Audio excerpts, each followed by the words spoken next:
Hello, today I'm going to show you how to do the Grandmaster Ninja strategy. This strategy is very interesting because it's actually really good on a lot of harder maps like X Factor, #ouch, Mesa 2, although it's not the hardest map in the world.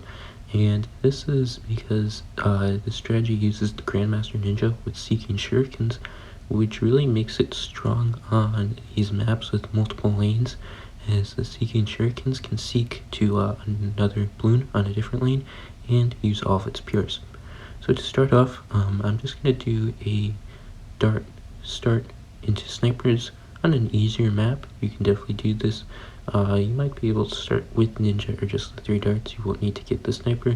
And then on some harder maps, you're going to have to use these snipers like X Factor. Now, when it comes to heroes, there are a few heroes you can use for the best effect, especially in late game. You're either going to want to use Pat or Geraldo. Geraldo is better, although a bit more complicated to use, and for the sake of simplicity, I'm going to use Pat. If you're doing something like X Factor or #ouch, at that point you probably should have a basic understanding of how Geraldo works, and you can do it with Geraldo.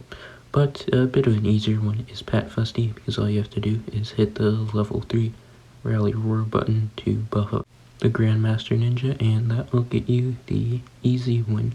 So for the order to build, you don't really have to get Pat Fusty or Geraldo super early.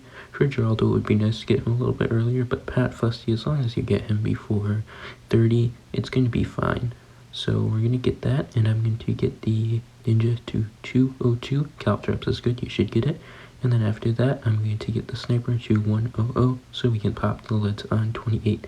I don't like to rely on Pat to pop the leads.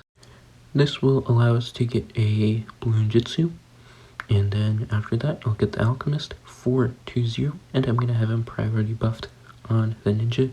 If you don't know what that means, you basically get the Alchemist as close as possible to the Ninja, and no other tower would be closer, so the Alchemist buff will always land on the Ninja. So 420, we'll get him right on there. We use Rally Roar ability on 40, and that will kill the Moab fairly easily. So after this, I'm going to get some villages up, or the villages and the Flash Bomb Ninja. I like to use a Flash Bomb Ninja. You can also get it right next to the Alchemist, although not touching the Alchemist because I want the Bloon Jutsu to get that. So I like to do Flash Bomb because it makes 59 really easy. Normally it's a bit annoying when you're relying on the Alchemist AMD, and it also stuns ceramics pretty well, which is really nice. Makes 63, 78, and a few rounds in the 80s. Super easy. So then I get my villages, 002 and 202. We're going to have that one guy as an MIB later, so both of them have to be able to hit the Grandmaster Ninja, and this is where the only really hard part comes in. What I'm going to do here now is place as many 030 ninjas around the Bloon Jutsu Ninja as possible. If you can get all 20, that's great. If you can't get more than about 15, then it's probably not the best idea to do this strategy. And because of this, I definitely recommend trying out the placements in Sandbox once, just to see if you can get it to work. And if you can get it to work, which on a majority of maps you actually can, there's a few maps where you can't, but on a majority of them you can definitely get all 20 of them in, then you're ready to go. And if you can't get more than 15, I wouldn't recommend it, but having 15 was totally fine.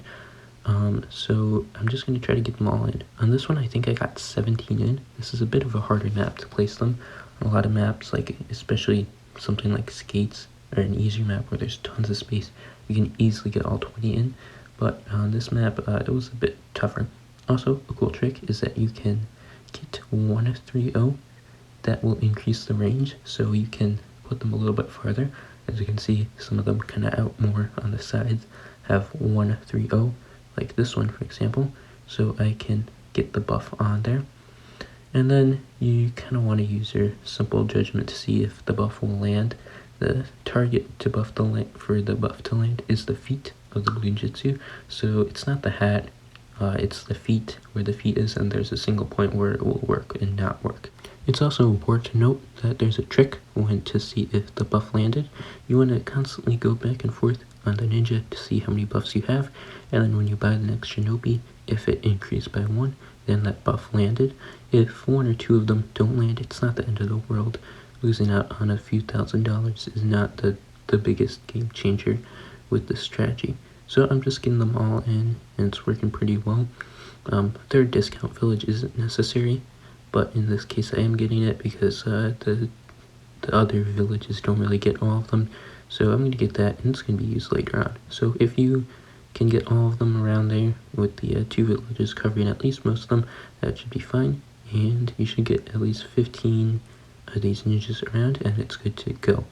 Also, the rounds that are leading up while we're placing these aren't hard, so you don't really have to worry about that. I just have auto start going, fast forward to, and I'm placing all of these ninjas. So then I'm going to come back in the 80s. Alright, we're on round 80.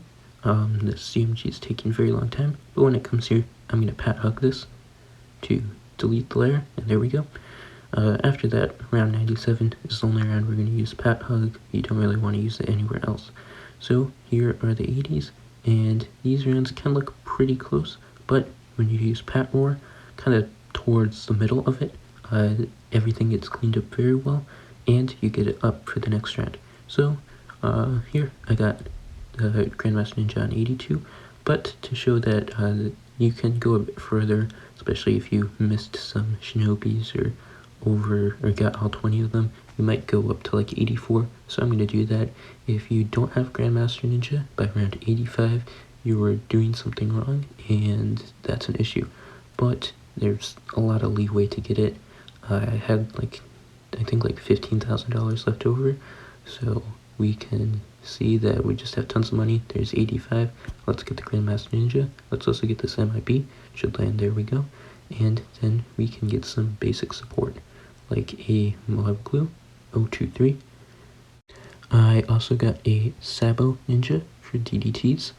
Around 95, 93, 99, we want to use the Sabo ability, and then we can use Rally Roar ability the start of 95, so you do Rally Roar, start of 95, to get some DDTs down, then Sabo the later half. We do Rally Roar on the ZMGs for 92, 94, 96, and 98. That will clean it up.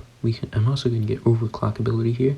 I'm going to use that for pretty much as often as possible, so we can use it to help clean up a lot of these rounds, but it's pretty free.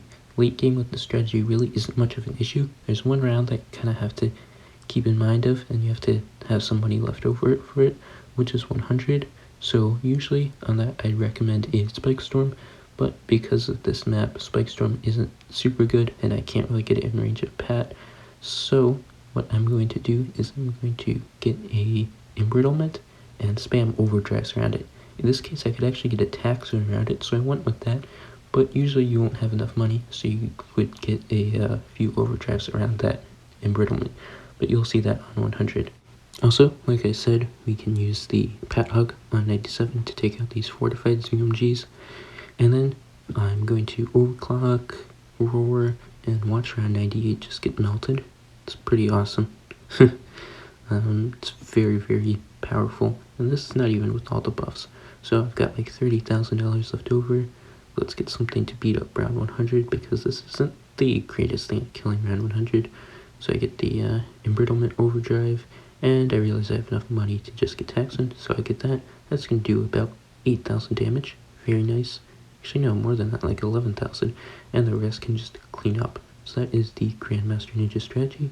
I hope you can use this, and goodbye.